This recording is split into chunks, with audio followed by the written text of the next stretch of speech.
the Town Hall meeting for the Town of Austin.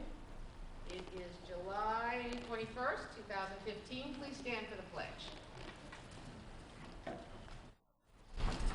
I pledge allegiance to the flag of the United States of America and to the republic for which it stands, one nation under God, indivisible, with liberty and justice for all.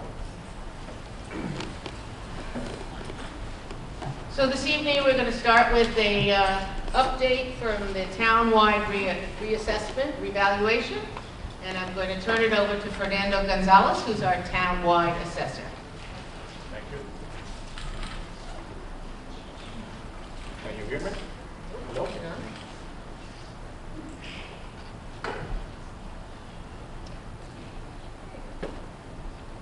How is that? Can you hear me? Thanks. Thanks. Thank you again for coming out once again to get more information on reassessment project that is proceeding. It's been about a year now. But before we get into the presentation, I'd like to make a few announcements. The first one, recently the New York State Legislature approved, or the New York State approved, an increase in the maximum exempt amount for veterans who are receiving the eligible funds exemption. This amount will increase from $5,000 to $7,500 on the 2016 assessment roll.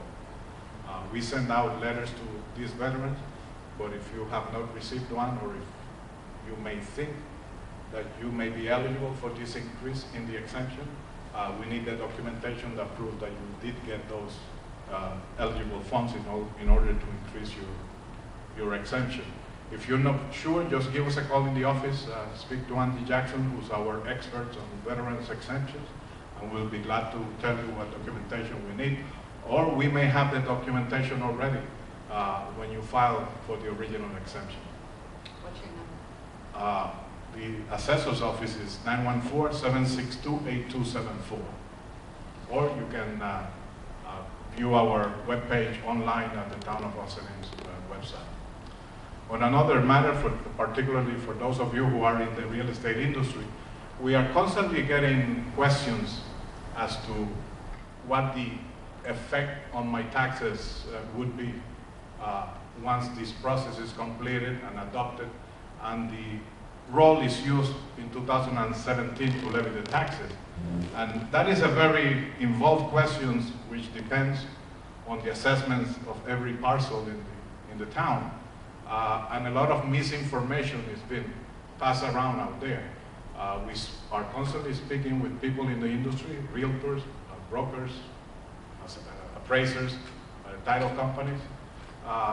And while we cannot give you an exact amount or even an exact percentage, we can give you the information for you to make your own assessment.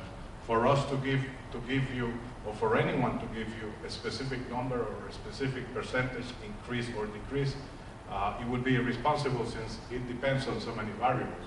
If you do have such a question, please call me or call my deputy, Al Closey, and we will be glad to sit down with you and discuss the possible scenarios and what might come up to. However, we will not be able to give you a specific amount. As you know, there is so many things that are involved in the equation that we don't know until we get the actual values. You will get a notice, an impact notice, once all this information is completed, that will give you an estimate in your specific property and your specific case. We want to make sure that you don't get the information from anybody but the assessor's office. If you ask the question, any other department should give you, please go see the assessor's office if you have any questions like that. And we want to make it clear that they are the only people that they can't give you very much information yet, but as the information evolves, they'll be the ones to go to, not any other department. By the way, all the information on the process, the documentation, all of these public information minutes is available on the website, mmrc@tylertech.com. Also, you can view your data mailer, your property, and your neighbors, for that matter, information on the website. I will turn it over to Melissa, who will give us a presentation, an update, and then we will be glad to answer your questions. Thank you. Thank you, Fernando. Good evening, and thank you for braving that crazy weather we just had about 15 minutes ago to join me and hear about where we stand with the reassessment project. Excuse me. As Fernando said, we've been doing this for over a year now. We started at the end of April. We have finally finished the data collection portion of the project, and we're really, really excited about that. So we wanted to just briefly go over why it is we started this process over a year ago, and the goals of the consortium and the town itself is fairness, equity, and transparency. Those were the goals that we had at the outset. Those are still our goals today. So fairness, we want everyone to pay only their fair share of taxes. What happens over time is that as the market changes, the values get farther and farther away from what reality is. We certainly have had a lot of change in the last 4 or 5 decades. There's types of properties that didn't even exist back then. Central air conditioning didn't exist. So we are required to update not only the data that we have on your property, but what that property is worth in today's dollars. Equity occurs when everybody is valued at the same time period, the same date of value.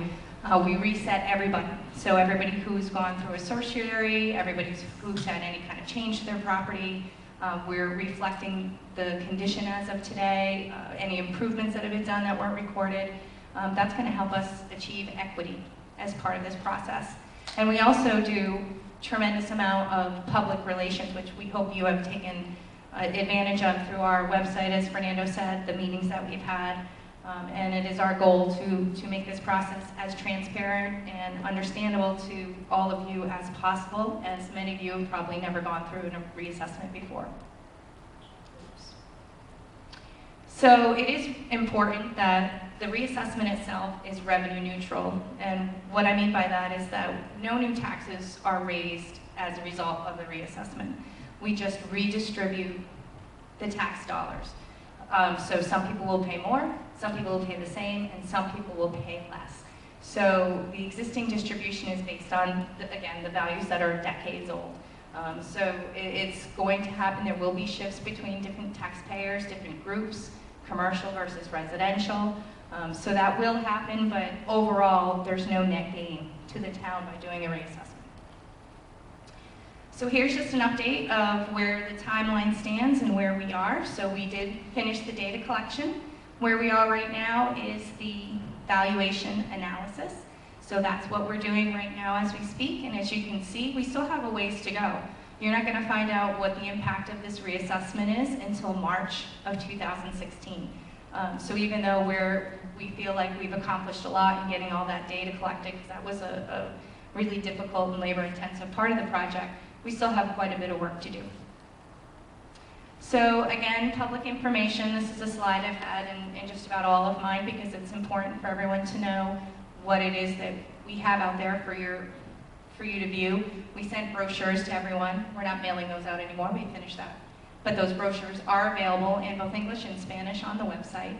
We have that website, mmrc.tylertech.com, where there's a wealth of information, including all of these presentations, a video explaining the reassessment process, and also data on the properties that we have data collected. So you can go and look to see what we have on your property, what we have on your neighbor's property. Just about every property, residential, is up there at this point. So we also have a calendar of events, and we did have the street listings, which we don't have any longer because we're done that part. So we have inspected every property. So we've measured the outside of every property we were able to gain access for, and we've done interior inspections on about half of the properties. So you aren't going to see any data collectors stopping at your house anymore unless you've made an appointment. So can you still call for an appointment? Absolutely. We really want to make sure that the information we have on your property is correct. So we will accept appointments as long as we're around, because we really feel it's that important to get that information correct. We may contact you if you return your data mailer and you've indicated that it's not correct. We may ask to do an inspection if we haven't done one already. But anytime you want to call, make an appointment if we haven't done an inspection already, I've given you the phone number there. It's 800-273-8605. So even if you've gotten your data mailer, your callback postcard, it's not too late to make an appointment. So again, why is that important? Because we're going to value your house based on the data we have collected. So we do what we call an automated valuation model. Just like if you went on Zillow or Realtor.com and all of these websites that they have now that tell you what your property's worth in real time, we do something very similar, except we're going to tell you how we did it. You have to call up Zillow and ask them how they got their values. They're not going to share that with you. It's the same type of methodology though. So we're going to use that data we've collected on your property, and it's going to affect the value that comes out of our model. So the amount of square footage is important, land area is important, number of rooms, heating type, finished basement, attic, that type of thing. So that's why that data is so important for us to have accurate, because it's actually going to have effect on your valuation. So it also gives you the opportunity to point out anything that you want an appraiser to know about. If you've got a sump pump in your basement, we're not going to know that if you didn't let us inside. If you've got water damage, if you've got stuff that is on the interior of your house that we can't tell from the outside, this is your opportunity. We'll make notes of that and we'll reflect it in your value. Everyone has received a data mailer. If you did not receive your data mailer, Danielle is outside in the hallway and she can either email it to you right now, or she can take down your name and we'll mail it to you in the morning. So everyone should have received this data mailer. We've only gotten back 30% of them. I hope that means that the other 70% were 100% correct. If you didn't return it, you still have that opportunity. You can mail it right up until January. We'll still be able to do something about that. So it's really important. This is your opportunity to say, this is what we have on my property. Is it right or not right? If it is incorrect, mail it back to us and we'll make sure that we look into the issue, we'll resolve it. It may require inspection, but we'll do everything we can to make sure that it's as easy and convenient as we can. So there is a mailing address at the top. You can fax them to us, you can scan them and email them to us. You can also go on our website, mmrc.tylertech.com. There is a place for you to look up your property. Even if you just print out the screen print of your property and make a correction to that and send it to us, anything you want to give us that's going to help us improve the accuracy of your data, we will accept. So that is the screen exactly that I was just talking about.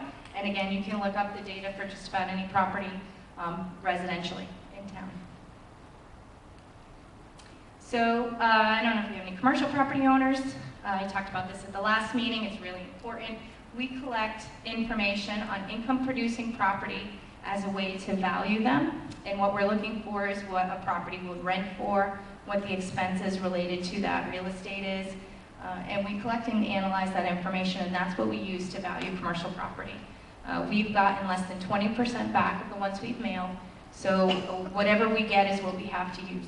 So the more information we have, the better our values are going to be, and the less we have to resort to using outside sources, which are generally, Westchester County. They may even be New York City. We really want the information from Ossining. So any commercial property owners there or watching, please send that information to us so that we can accurately reflect the commercial market here in town. So what are we doing right now? Now we're looking at sales. So sales are really, really important because that's the basis of fair market value. So your property is worth what someone is willing to pay for it. And how do we know what that is? We're going to use sales of similar properties to determine what yours most probably will sell for. So it would be great if everybody sold their house in the next year, but that's probably not going to happen. So we look at the sales that we have had. We have about 430 sales between the time period of July 1st, 2013 and July 1st, 2015. That's an important thing to know because we are looking backwards. We never look at the market going forward. We're always looking backwards. So we're going to reflect a market that is as of July 1st, 2015, but we're going to use 2 years of sales data to do that. So we will adjust for time if there is a significant difference between what something sold for in 2013 and 2015, but that's our time period. So we have about 380 sales that we were able to use out of that 430, and that's the basis of what we're going to use for every other property in town. So this is just some information regarding how the breakdown is. So you can see that there's some average sale prices there. Again, that's for those same 300. There's actually 370 because there's some commercial sales in there too. So those are just an average sale price. It's just for informational purposes. We look at this information a variety of different ways, but comparing like properties is an important part of that. So just because you live in Briarcliff Manor doesn't mean your value is going to be $860,000. That's just the average sale price. There's probably some that are much, much higher than that and much, much lower than that to create that average. But just some information of the number of sales we have in each of those jurisdictions. It give you an idea. This probably isn't particularly surprising to any of you if you know the town very well. So the average sale price in all of town is over $500,000, so it's interesting, but it's just one piece of the puzzle. We have also completed the neighborhood delineation. So that is something that we do with Fernando and Al. They were a critical part of that because nobody knows the town of Ossining better than the two of them. So we have to break down the town into geographic areas.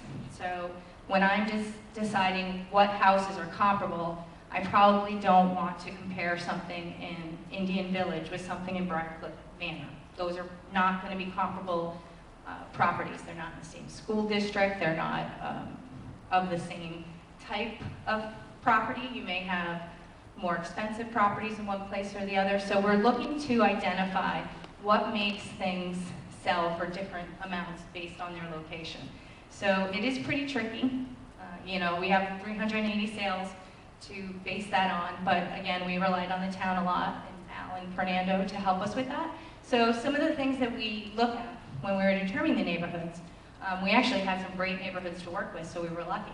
But school district, very important. What school you go to is going to drive value, particularly here in Westchester County, so that's an important thing. Proximity to train stations and highways, also very important. It could be a negative, it could be a positive, it really depends. We have to identify them and then analyze it to see what the impact on value is. We also look at proximity to amenities, shopping, how far do you have to go to get a gallon of milk or get to take gas. We look at all these things and, Hudson River, what kind of impact does that have? And then the age and quality of the housing stock. So if you're in a neighborhood and all the houses are built in the 1960s, we want to make sure that we're comparing all of those properties to each other. So that's neighborhood delineation. This is a map, which I know is colorful. Looks like a pink by numbers maybe. These are how our neighborhoods are delineated. So you can see there is roughly, some of these are condos. Each condominium complex will be its own neighborhood. So, and the reason behind that is we only want to compare condominiums to other units in their own complex. So you can see that there are, groups of colors that we want to see, and the purple will be compared to the purple, and the green will be compared to the green, and that's this actually is a map that happened a little bit later in the process, but I think there's a more updated one, but that's kind of what it looks like. And we use Geographic Information System, GIS, the mapping system. We use that extensively. It allows us to find properties that are not, like you can see that red one way up in the top in the middle of that green. We'd want to look at that to say, why is that red parcel out there? So that gives us a nice visual of how the town is broken up and whether there are parcels that need to be looked at and maybe put into a different neighborhood. So once the neighborhoods have been delineated, we start looking at land values. So land value captures location. Any realtor will tell you that location is the most important thing when coming up with residential real estate values for those properties that have land, so certainly not condominiums. So it's great if you have land sales. We had 7. We had 7 vacant land parcels sell. So that's really not enough to base the values of 7,000, 8,000 residential properties. So we have to look at other sales, improved sales, to determine what the difference is. And some of the ways, just to simplify it, is if you have a ranch, 1,000 square foot ranch here, 1,000 square foot ranch over here, the difference in the sale price is going to be attributed to the location. So that's how we deal with it when we don't have vacant land sales. Sorry, quick thumb today. So as I said again, we have 7 of them. Not even all of these are that great because that $1 million sale right there, there's something wrong with that one. It certainly doesn't determine what all the land values are in that area, in that Ridgecrest, because you can see there's another land sale right above it in the same area that sold for almost half. So that's usually the problem we have with vacant land sales, is that we don't have enough of them, and it's hard to determine why things sell so differently. So also we do cost approach. So we do our sales comparison approach, which most of you are familiar with if you've ever had a appraisal done for a refinance or when you purchased a home. We select 5 comparables, hopefully, and that will represent your value. But not every property in Ossining is going to have comparable sales. We've only got 380, so there's probably some properties out there that are pretty unique that we're not going to have comparable sales to use, so we have to have an alternative. We also need a cost approach because there are properties that simply don't sell. Churches, schools, we still have to value all of those. The prison, we got to value that one too. So what we do is we estimate a cost approach, and I've given you the definition there. So we're just determining what does it cost to build a house today.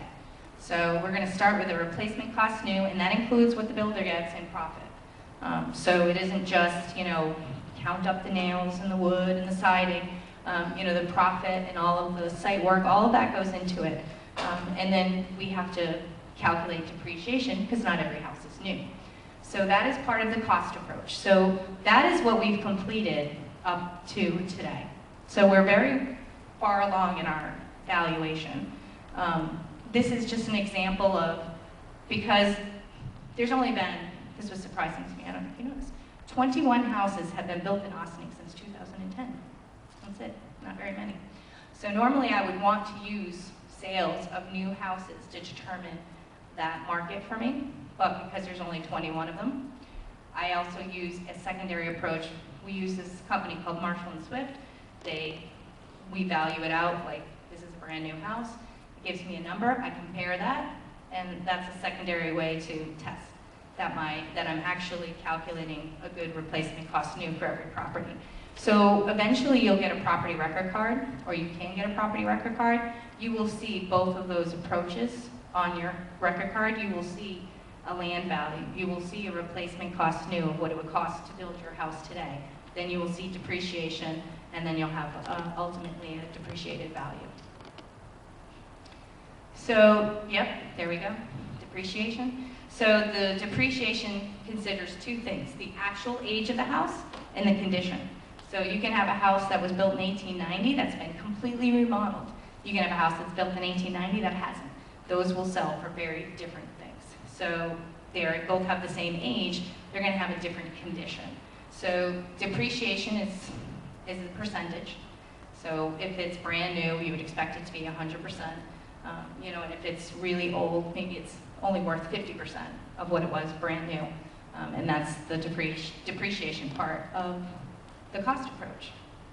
So the next step, where we actually started this on Monday, we're going to determine the sales comparison approach. So this is the approach that we'll use for the majority of the residential properties. We're also going to calculate it on condominiums, with the alternate approach being the income approach for those properties. So there are 2 things that we calculate with the comparison approach. The first thing is we have to determine how do we adjust sales. So I have 2 houses that, there's no 2 houses that are probably identical, even if they're in the same subdivision, but this one's 10 square feet more than this one. How much do I adjust for square footage? This one has a deck, this one doesn't. How much do I adjust for that deck? Garages, so all the things that we have to adjust for in order to make 2 properties seem comparable, we have to come up with those. So what drives value? And it's not necessarily just what drives value, but what data have we collected that we can then analyze and determine drives value. There are some things like landscaping that's just really, really hard to quantify, to count, to collect, that may impact value that we're just never going to be able to capture in a model like this. The second part is to determine which factors make properties comparable. So you wouldn't want to compare a ranch to a colonial. So style is very important.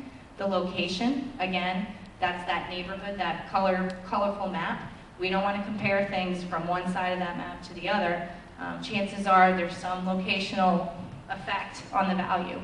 whether it's, being close to the train station or a highway or, having larger lots, because that's certainly important too. The age and the condition, and then the living area. So we don't want to compare an 8,000 square foot house with a 1,000 square foot house. So those are the two parts of the sales comparison approach that we'll be working on right now, this week. So that's my update for tonight. I'm going to have questions in a second. And there's my website address in case you didn't get it the 4 times we've mentioned it. Questions? Is this a question? Mm-hmm. Yeah. Okay, let's grab it.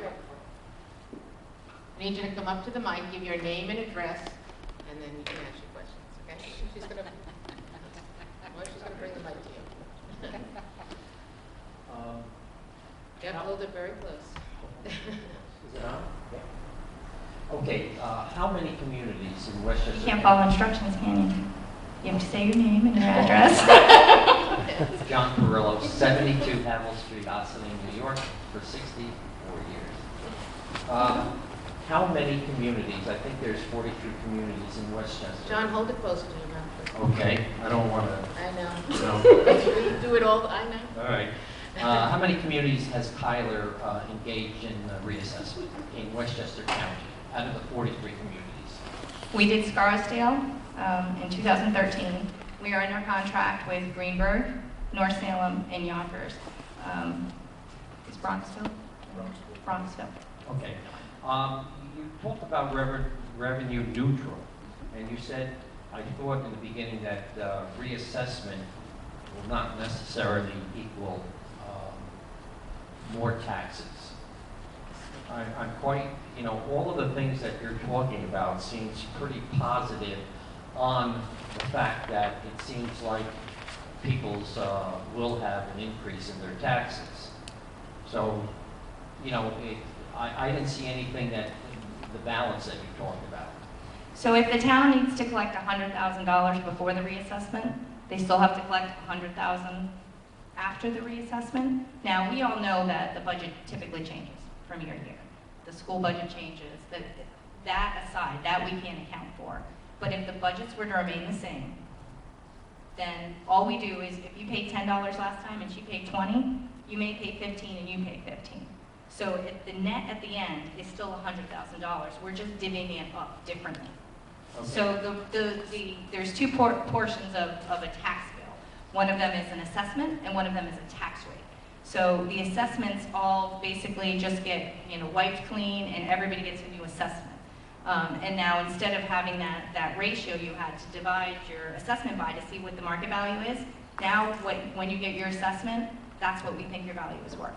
So now it's at 100%. So what will happen to the tax rates is they have to fall. So it's just a calculation between assessment times tax rate equals tax bill. So if the budget were to remain the same, so when you get your impact notice March 1st, you're going to have a calculation. It's going to do exactly that. It's going to say the budget is, let's pretend like the budget's the same, and this is what your old tax burden was, this was your new one. So we've done, Scarsdale's was interesting. Normally it's about a third, a third, a third. A third go up, a third go down, a third stay the same. In Scarsdale, 25% went up, 75% went down, or stayed the same. Okay. So it is a balance. Now, whether the budget changes because of higher salaries or capital improvement projects, I mean, that happens every year, but that is, that happens regardless of. Yeah, I understand that part. So if I was to call the communities that you mentioned earlier, they should have some type of percentage how much the taxes actually went up, because that's a real number at some point. Absolutely. Okay. And what was the other one? There was another one that went last year, or 13. Mamaroneck. Mamaroneck, thank you. I'm going to ask one question, and then everybody else can speak. But before I leave this part of the program, you talked about commercial properties. So let's take a commercial building. You mentioned that you wanted financial data to base some of your information on, your assessment on. So if a building is 10,000 square feet, let's say an office building, and it's only 5,000 feet rental, how does that, with the potential now of an additional at some point 5,000, how do you adjust all of that? What we do is we look for, first of all, we we do the kind of a similar thing, we build a model. So we're going to come up with what is an office rent for, $20 a square foot, $15 a square foot, and it's usually based on a location. So it may rent for more in one area if it's on a busy strip or, than one that's way in the back. We gather all that information, and what we want to do is we collect what we call a vacancy rate. So if every building in town is 50% vacant, then we're going to use a 50% vacant rate. So we're trying to establish what the market is. So if a building is vacant because it's managed poorly, then we may not do anything with that. We want to value it at its highest and best use. And typically, office buildings aren't. Apartment buildings may be like that, mobile home parks may be like that, where it's just poor management. They just have really long-term leases and they don't keep up with market rent. But if it's half vacant because it's old, it's obsolete, then we adjust for that. So it's important for us to establish the market, but it's also important for us to know that building is 50% vacant, because otherwise we're not going to know that information. If the property owner doesn't give us that information to first analyze it to see if that's the market in the town, but they're also missing the opportunity to tell us that, I can't rent for $20 a square foot. I can't fully occupy my building, and my expenses are really high because it's built in the 1970s and it's got electric heat or something like that. So those are the things. Thank you. Okay. Can you put it on the screen?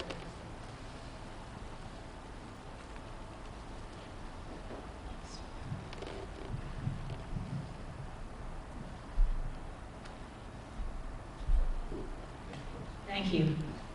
Renati Rennie, 47 Mystic Drive, Mystic Point Condominiums. I have two questions from the presentation and one question from one of our residents. I take it that the impact notice and the actual assessment are the same thing that's going to be sent out in March? The impact notice is going to tell you what your old and new assessments are, and it's also going to give you an estimated tax difference based on the most recently passed budget. One of our residents got your data analysis mailer, and there were some factual errors, and she called up your office and spoke to someone, and they said to send it in with the corrections, but the corrections would not be used to value the residents until after the valuation went out. I didn't understand that. So I actually got my data analysis, and it was spot on, and it was great. Now, I don't believe that, because I've gone through quite a few evaluations, reassessments, and so when they get a wrong assessment, wrong valuation, or wrong data analysis, they correct it and send it in, right? And then that will be used, or you will arrange to have an inspection. Is that correct? Absolutely correct. Yeah, the whole purpose of the data mailer is to make sure we have the data correct. So I can tell you that we have done hundreds of inspections. We've called or requested. So there are things on the data mailer that if you don't understand how the data was collected, some people will tell us they have a style that we just don't list. They may say it's a Victorian and we don't have that style. We can't make that correction. But for the most part, we're going to make every correction, or we're going to verify it and make sure that it's correct. And then the valuation will be And then the based on valuation that. is based on that. Okay. So now, if they send me a data mailer, and it'll happen, on March 2nd, then they'll probably have to write in for a hearing for that. But if we get it, before the notices are mailed, we're absolutely going to, address that. Well, the deadline in your letter says to return it by July 27th. Yeah, we got to give a deadline, or people will never return it. But we continue to accept them. Certainly, we don't mail them back. You didn't get it to us, but. So just to be clear, if somebody got an assessment, and it said that they had 5 bathrooms, but they only have 3, and they send it in, they will only be valued at 3, or you will make a personal visit at some point. Yes, so if someone did not allow us into their property, and they say they have 3 bathrooms, and we say they have 5, and they do not allow us to do the inspection to verify it, we will not make the change. Okay. So in that case, So the they have to- answer is, Okay. and we do update that website. It gets updated periodically. So if you returned a data mailer with a change, you can go back to the website, make sure that it's been changed, and if it hasn't, you can give the office a call. It could be that it just hasn't been processed yet, but you can, keep an eye on that, make sure that those corrections are getting addressed. Good to know. Thank you.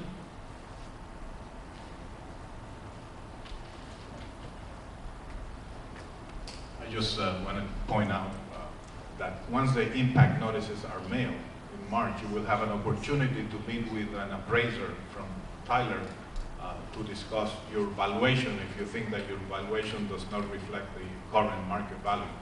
In addition to that, you will always have the normal grievance day process to review your assessment. So the impact notice is to provide you with the new valuation and what the impact would be in taxes, and it will also give you information as to when, where, and how you would be able to meet with a Tyler appraiser to informally review your valuation. Thank you. I have one other question, but if other people want to speak. You're it. Well, no, you see it now.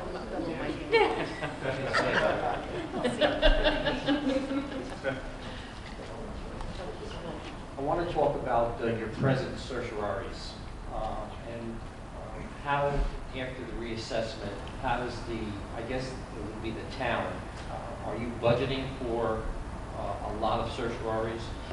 Where are you right now? And approximately how many certioraries are you dealing with? The current situation with certiorari since I came into the town about 3.5 years ago went down from about 800 individual parcel ID cases to around 350 as of last year. We just had grievance day this year in June, and the number of grievances, which is the first step in the assessment review process, went down by 20%. Usually in a reassessment, when a reassessment is performed, the first year there is a large number of grievances, and of course, the more grievances, the more certiorari cases or scars on the residential side, small claim action review. As far as the budget, that is an ongoing process every year. The fact is that when the certiorari case is settled, there is a 3-year hold. But one of the few things that trumps that process is a reassessment. So all of the properties, commercial properties that have had certiorari settlements or settlements, or whether they were agreed to or ordered by the court, the reassessment process allows us to place a new current market value. That 3-year hold does not apply. Just for clarification, the grievance that you talk about is, I would say, an in-house process that an individual could go to the town grievance board. They can do that themselves. I'm particularly, and if they're rejected, then they can do the legal lawsuit, which we call a certiorari. I'm more concerned about how are we faring right now with are we winning or losing with the certioraries? Because I'm involved with attorneys that do this, as you well know, services. They charge nothing and they collect 50%, and you know the deal. Just for clarification purposes, the first step in getting an assessment review process started is the grievance process.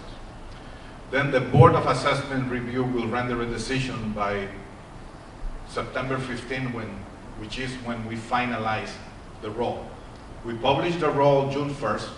The third Tuesday in June is grievance day. Then the only changes allowed on that published assessment roll are the changes requested by the Board of Assessment Review, or of course, court-ordered changes.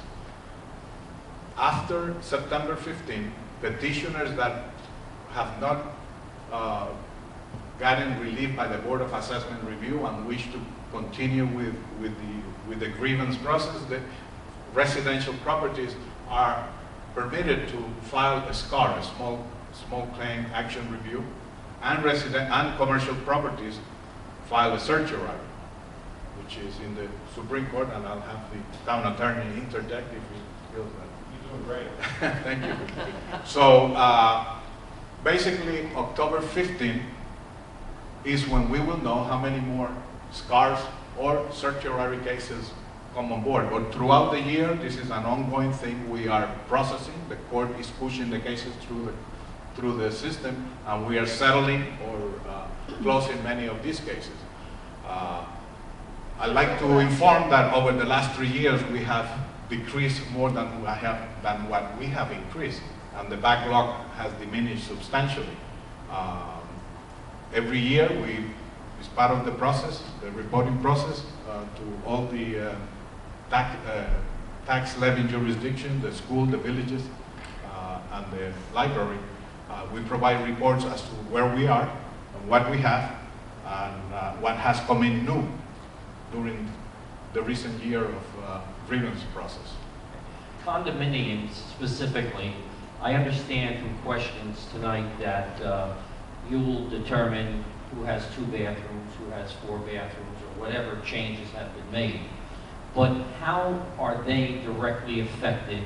When I read some of that and the wording that is said, everybody wants to pay, you like everybody to pay their fair share. We've heard that a lot in the past couple of years. How is condominiums specifically going to be rated? My understanding is, and that's why I'm here to ask these questions, that there's a feeling that they should be assessed as single-family homes, and that they may not be paying their fair share. Can you answer that, please? Do my best. Under the current New York State law, we are limited to assessing condominiums as if they were apartment building complexes. So, based on the rental income that these complexes can provide and the net income. So they are valued now as if they were an apartment building. Basically, the net income is divided by a cap rate, and then the total value is divided amongst the owners, the shares per unit. So they're valued as if they were an income-producing property, and that is under the current law. When doing the reassessment, the only time the municipality has the option of looking at the Homestead Act, which basically looks at the shift of taxation between commercial and residential. The condos are looked at as if they were residential, and they would be valued also based on the sales comparison approach. So if the Homestead Act is adopted, then the condo valuation will be based on the sales comparison approach. The valuation of condos in the town of Austin is right now, based on the income approach, are about 40 to 60% of what they are selling for. When the information becomes available, once all the values are coming, this analysis will be done by Tyler, verified by the state, and it will be provided to the town board. And again, it's part of the process. It's part of my job when doing a reassessment project. Okay, so in general, what I'm hearing is that there will be ups and downs throughout the community on residential and commercial. I understand the balance. But when we talk about 100% assessment, and you're talking about presently, there's between 40 and 60% assessment by law that you're allowed to assess condominiums. They seem to be the target area that will be directly affected if the Homestead Act is enacted. Am I correct in saying that, or you can clarify what I just said? Well, I wouldn't say they're the target area. It is a fact, what I just stated.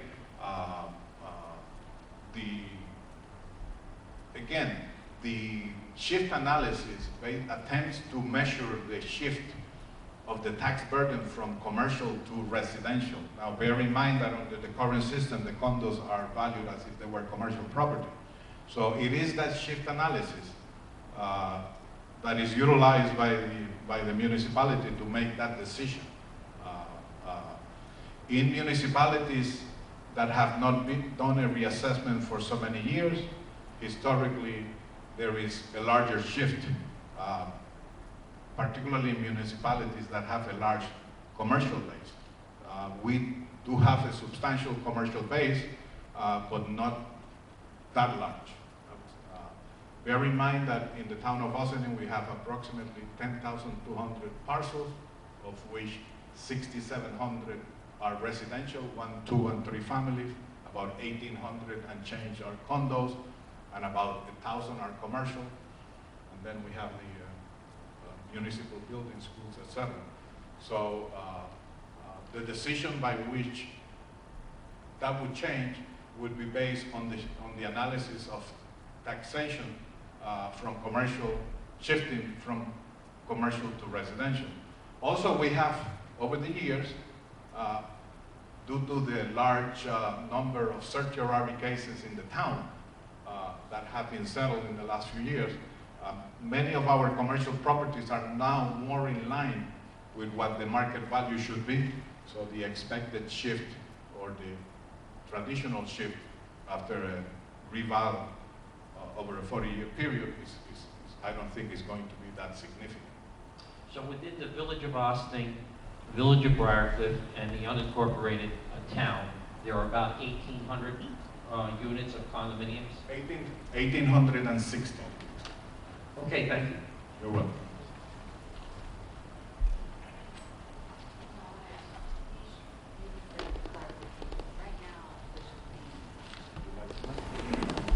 Right now, the shift of commercial and residential is, I think, is it 73 right now?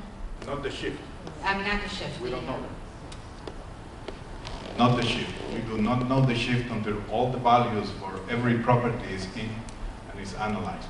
But right now, the breakdown, commercial, residential, is about more like 75-25, because the condos are in the commercial category.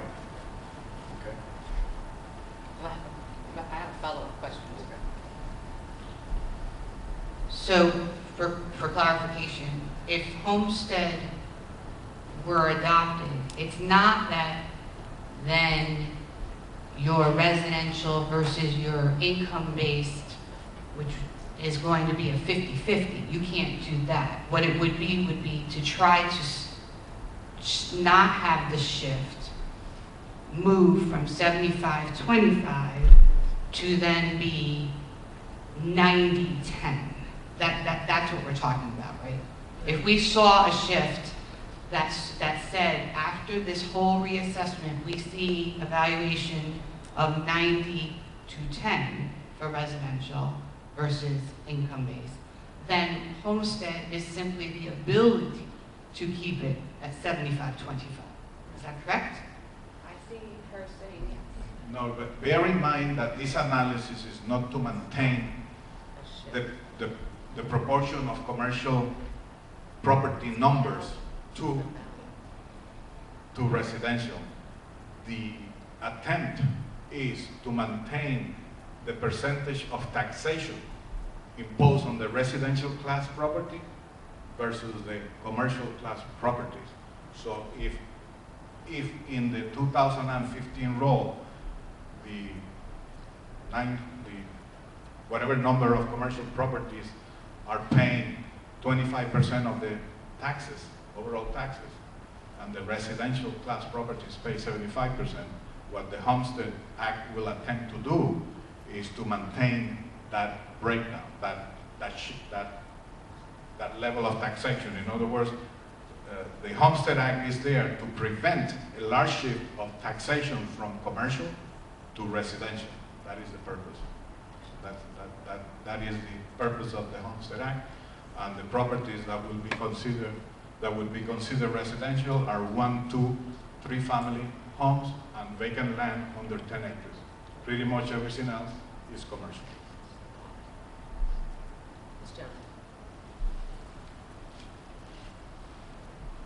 Hi, Michael Milner, 13 Cedar Lane in Ossining.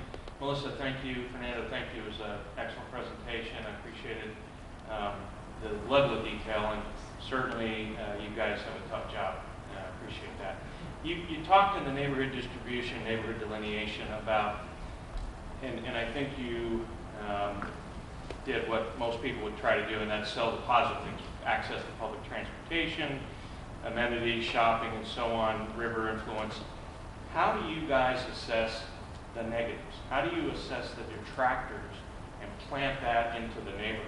For example, train noise, business congestion noise, traffic congestion, because it's nice to be close to the train, but then you have to deal with the comings and goings and all that. And then the other thing is simple as crime. How do you pick that up and assess that and roll that into that sort of that sales assessment thing, because that is part of the location. Thank you. So one of the things I talked about was the information that we can analyze is the data we've collected. Certainly crime statistics, they're generally pretty broad. I may be able to gather crime statistics for Briarcliff Manor, but I don't know that I could break it down to a parcel level, you know, to really measure that impact. But the other things that you talked about, those we can measure. So you're going to see, we try to capture as much as we can in a neighborhood, but as you saw from that map, it was a pretty, they're pretty broad areas that we're talking about. So they're, you know, that big, I want to say diarrhea green, sorry. Up in the corner, that's a really big area, so that's capturing a lot of properties. So there's influences, you can almost see them. You know, those big white spots in there, those are probably commercial properties. They could be exempt properties. Sing Sing Prison is going to be an impactor. So you can't do all of that on a neighborhood level. So we have to do a parcel level. So we do influence factors. So we do them both positive and we do negative. So there's golf course, that's probably a positive. The river, positive. If you're next to a commercial property, negative. So we identify things like traffic, which we can do pretty much on a street basis. We know that everything on North Highland has to deal with traffic. So how do we measure that, though? That's the tricky part. So we can identify things that we think affect value. But how do we know how they affect value? How much does a Riverview mean in the market? And the only way we can do that is if we have sales of those types of properties. That doesn't mean that if we don't have a sale of something next to a commercial that we won't adjust for it. It's just a little less specific. You know, we probably have to use our own, you know, everybody that works on my team, I have my appraisers average, I think, 20 years experience. I'm not even kidding. So Salim Sardar just had his 25th anniversary. The one that did this delineation, King Groovy, has been with the company for 35 years. So we've done a lot of analysis. We've seen a lot of things. So we have at least a basis of, you know, what things may impact value of. But hopefully we've got sales of all those things that are going to tell us what it is. So we take a look at each sale, and if I've got 2 houses, one sold for considerably less, I'm going to look closely at that one, try to identify what it is that's impacting that, what negative influence is it, you know, abutting commercial, train noise, whatever those things are, and we try to identify those through our sales analysis. But you'll see individual parcel level influence factors. Okay. That map is on the webpage too, right? Well, this presentation will be on the webpage. That's not, I don't think that's the final version. No. Okay. Because I know 16 and 17 went away. Any other questions?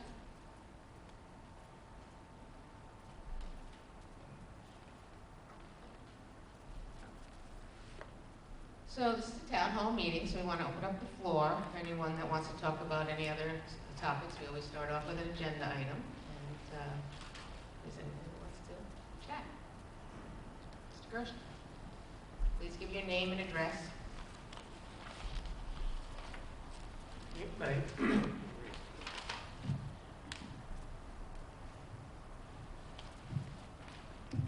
My name is Jerry Gershner. I live at 42 Stonegate Road.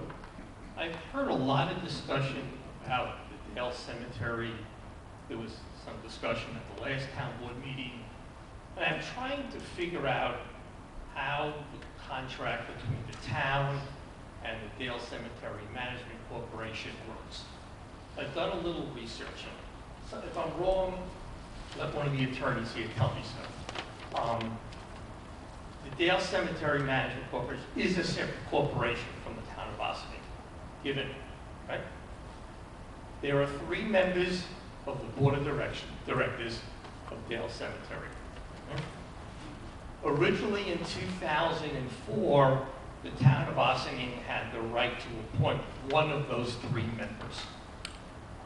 And I'm told that the late former supervisor, John Chavokas, appointed George Weeks as the town representative, and he still continues to serve to this day as the designated town representative on the Cemetery Management Board. Thus, his seat is not vacant, and it appears that Ossining doesn't have the right to appoint anyone else to the board because the town seat is occupied. There was one empty seat, which was recently filled by the appointment of Jerry Wunderlich.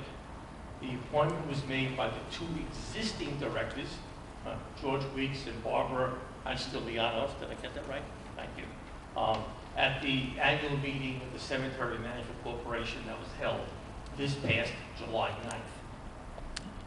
I also understand that under New York State law, a contract with the municipality cannot either be entered into nor terminated without a resolution by the town board. Anyone have any differences with what I said so far? Yeah, excuse me? Do you agree with that or not? No, I think it's not what you're saying. Well, please tell me so, because I'd like to have a discussion. Well, But I want you to... Okay, all right, fine. You asked, so I'm answering. Fine, okay, you could interrupt, you can wait till the end, that's okay too, Wait till the end. all right? If I'm wrong, I think we should know that.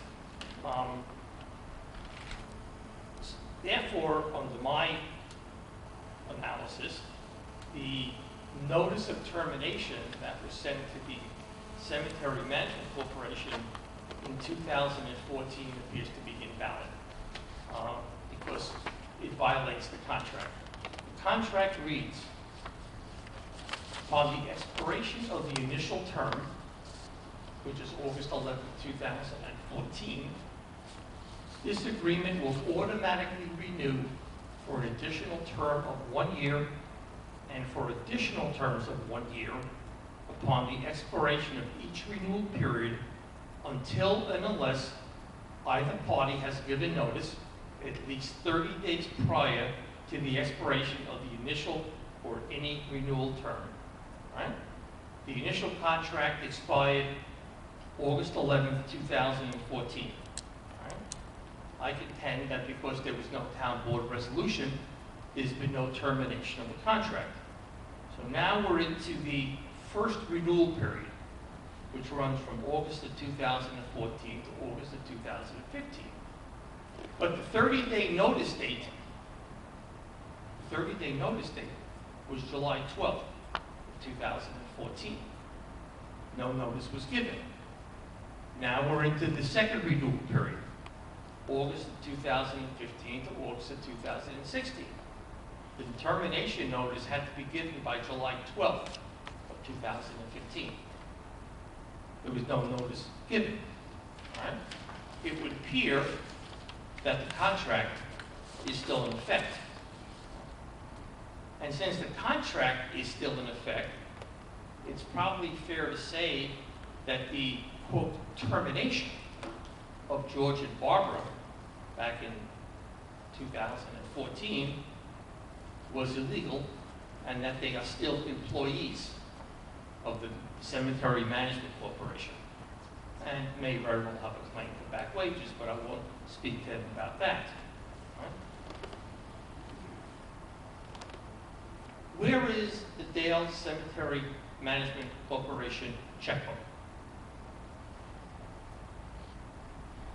Why don't you finish your statement, and I would like to point out that, again, like we told you the last time when this group got together and decided to come into a work session, we will take this information back, we will research it, because much like the information that we were told the last time, that there was oodles, and I don't use the word oodles of information in the 18 boxes that a previous town attorney left at in the town clerk's office, and that a FOIL was done and tons of paperwork were given out of it. Number one, there was no FOIL, and number two, after the boxes were gone through extensively, there was not one piece of paper in those boxes that said Dale Cemetery or Dale Cemetery Management Corporation.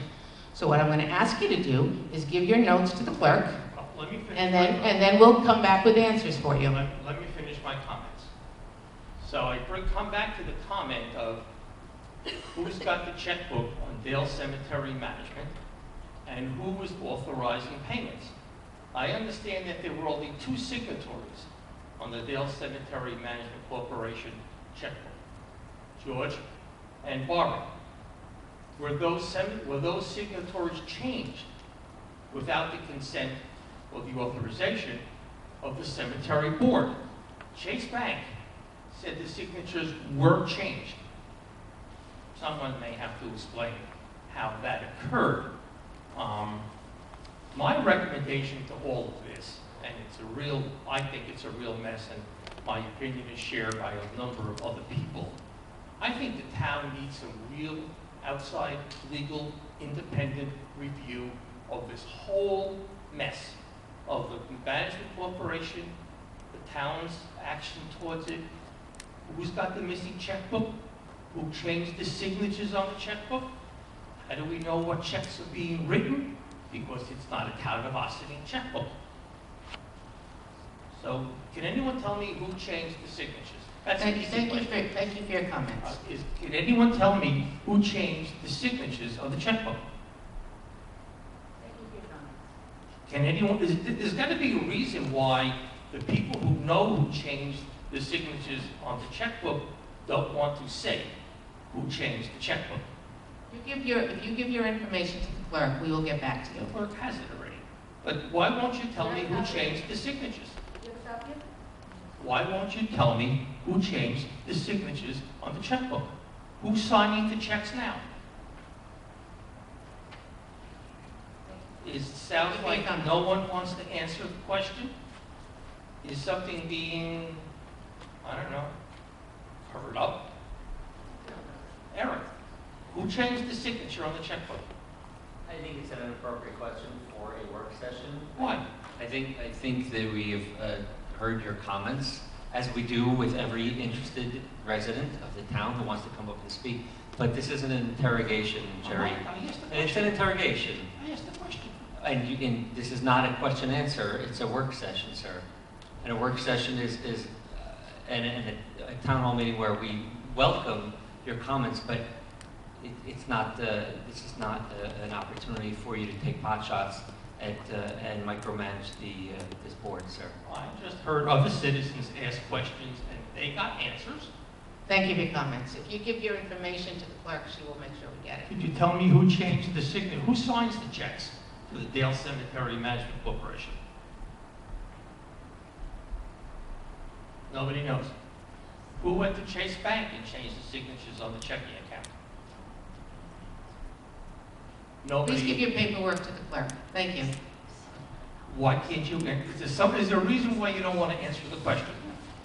Please give your Is there a reason why you don't want to answer the question? Are you afraid of the answer? So ask the question.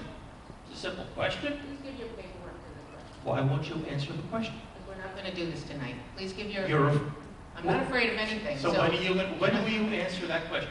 please give your information to When the will clerk. you answer that question? When what? Yes. I think you can ask to give the information to the clerk, and you can't demand the board answer questions. It's a simple question. You've done it 3 or 4 or 5 or 6 times, and the board's not answering the question. Well, I think it could be read into the fact that the board isn't answering the question. Maybe the answer might be embarrassing. Well, maybe that's your interpretation, but Well, if it's a simple answer, how come someone won't reveal it? I'm not answering the question because I don't have the answer. There. So I just want to be clear about that. That's it. And I think that it's fair that you can ask questions, and I think that this board will answer questions to you when they have the answers to provide.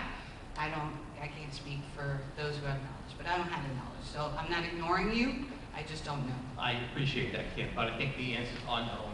They just don't want to be divulged in public. Thank you, sir. Please give your information to the I'll be clerk. glad to Thank do you. that.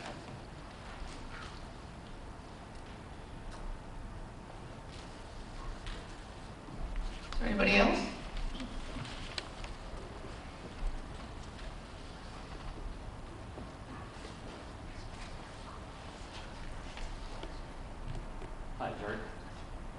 Terry Wunderlich. I want to, I live in North Water. Read my, okay, thank you. I just want to read my letter that I sent you last week. I made a couple changes there, and I just want to enter it. I want to enter it into the record. Sorry. Better? It's much better. Okay. So, it's to the town board. As you know, I've been concerned about the issues surrounding Dale Cemetery, specifically the resolution B, Dale Cemetery, that was tabled at the special meeting that occurred on July 7th. Real deaf, we can't hear you. Gary, we can't hear you. Better? Okay. As you know, I've been concerned about the issues concerning Dale Cemetery, and specifically the resolution B, Dale Cemetery, that was tabled at a special meeting that occurred on July 7th, 2015. But before I get into the guts of the issues, I just want to note that my family members are buried in the historic site, specifically my uncle and my mother, my grandparents, my great-grandparents, and most notably of all, my great-great-grandfather, Benjamin Brander. I am writing to inform you that of substantive errors in your proposed resolution to the agenda of the town board special meeting held on July 7th, 2015, concerning the board of directors of the Dale Cemetery Management Corporation, hereafter the DCMC, and ask that the item be stricken from your agenda until the issues are resolved. The item is listed as the Dale Cemetery Board of Trustees appointment. Number one, the DCMC is no longer party to the license agreement with the town of Austining. The DCMC was a party to the license agreement with the town for 10 years from August 12th, 2004 through August 11th, 2014. The license was terminated as of expiration date August 11th, 2014, and was not renewed. Specifically, the town supervisor terminated the license agreement, although no board resolution appears to have been voted upon, indicating the board's approval. Please see your letter dated July 17th, 2014, a copy of which is attached.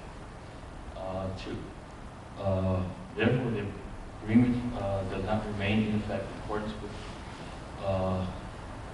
a year-to-year renewal option on the part of the town. It is stated in the proposed resolution. The town gave DCMC notice of its election to terminate in writing on July 17, 2014. As such, DCMC is a separate organization with its own bylaws as specified by New York corporate law. Three, the Dale Cemetery Management Corporation no longer has a contract with the town, but continues to exist as an independent non-profit corporation duly registered with the New York State Department of State. It continues to function in accordance with its own articles of corporation and bylaws, and is governed by its own board of directors. Four, the town of Austining has the right under the license agreement to appoint one of the 3 members of the board of directors of the DCMC, and exercised that right in 2004 when the board appointed George Weeks to the Dale Cemetery Management Corporation Board of Directors. Mr. Weeks continues to serve as the president of the board of directors, along with Barbara. The town of Austining does not have the right to appoint any additional Dale Cemetery Management Corporation board members, nor is the supervisor authorized to replace any existing board members because the contract between the 2 organizations has been terminated. 5, given the fact that the contract with Dale Cemetery Management Corporation has been terminated, I do not understand how money can continue to flow from the town of Austining to an organization called Dale Cemetery Management Corporation after the termination of said contract. Further, the question arises, who is accepting said payments and who is authorized to make the disbursements for an organization that is no longer affiliated with the town of Austining. In light of the foregoing, kindly remove this item from the agenda until these issues have been resolved. Thank you.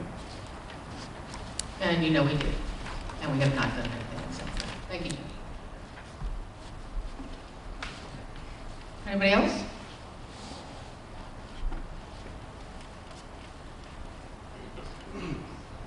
Your name and address, please. Good evening. My name is Mark Frug. I live in Sleepy Hollow, 41 Hudson Terrace. I just want to point out that you really should make sure that you have your facts when you do it, because you were the one that made the comment about the boxes being dropped off and that you foiled for the information and you got oodles of information, which you didn't foil. There was not one bit of information in the boxes. And excuse me, and council has had extensive conversations with the previous council. Are you finished? Are you finished? Are you recognizing me to speak now? I did not make any, this is all on video. I watched it tonight on July 7th. What I pointed out was the absolute truth that Tom Burns, the former village attorney, dropped off a series of boxes at Mary Ann Roberts' office, period. I made no assertion that I said it needs a treasure trove of information, the FOIL process in general. I made no such assertion that those particular boxes have records relating to Dale Cemetery. I did point out, however, Madam Supervisor, that they are available. Obviously, Mr. Spector had the Articles of Incorporation in front of them. At that meeting, we delivered to you the bylaws, which must be somewhere in Town Hall. The license agreement was quoted from, so you must have that. So this idea that the town doesn't have these records, I find lacks credibility. In terms of FOIL requests, Mr. Wunderlich made a FOIL request for the specific items that were included in your supervisor's update, which is on the website, the July 10th update. In that supervisor's update, you made allegations regarding various things, gasoline receipts, so forth. No, And sir, Mr. Wunderlich, I said I made statements. I made factual statements. whatever If you're going to say statement something, say it correctly, please, sir. you made assertions, you may call them facts, but I have found in the research that I have done on that website, your July 10th, 2015 supervisor's update, that you have included documents that include a number of errors. But let's set that aside for a moment and get to Mr. Wunderlich's FOIL request. He requested 3 items, and that FOIL request was denied. He was not given the voucher reports on the gasoline purchases. He was not given the voucher reports on the hardware. He was not given the voucher reports. Again, sir, it was not denied. I believe he was told he would have the information within 20 days. That's usually the response time. I I would like to see the Wunderlich paper that did says, was- I would like to see the letter from the town clerk that said he was denied, that was because we were actually speaking of the information and getting it together for him, Okay, today. if- So, if it so was please not be, denied, again, sir, you have a tendency to stretch the truth, I want to say, but please be accurate and factual when you speak to this board or any other board that you go in front of. well, I do my very best to be accurate. I'm well known for being the one person in the room who gets the facts straight. Another fact, in terms of the resolution, I went through every single resolution of this board in the last 2 years regarding Dale Cemetery. I found 3 of them. I'll be happy to send you those minutes from your website. I found no resolution that authorized you, Madam Supervisor, to terminate the contract. And yet we have a letter clearly in your handwriting, undoubtedly we've got signature and ink, you terminated the contract without the resolution of the town board.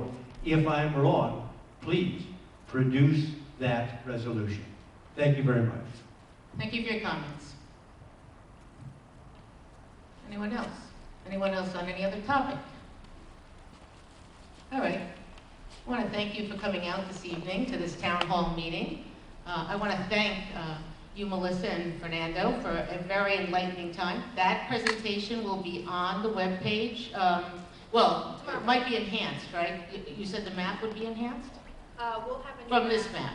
Yeah, we have an updated one. I don't have it Okay. yet. So as we move forward with all these exciting things that are going on in the town of Ossining, I want to wish you a great weekend. Make sure you remember that there's a festival happening. I'm not quite sure if it happened tonight, but it did? Okay, at St. Augustine's is their festival. There's a Friday night concert series, and there's a lot of great things happening here in Ossining. So join us at anything you can possibly want to join us at. Have a great week. Next Tuesday, we'll be at our legislation session in the courthouse at 88 Spring Street. Have a wonderful week.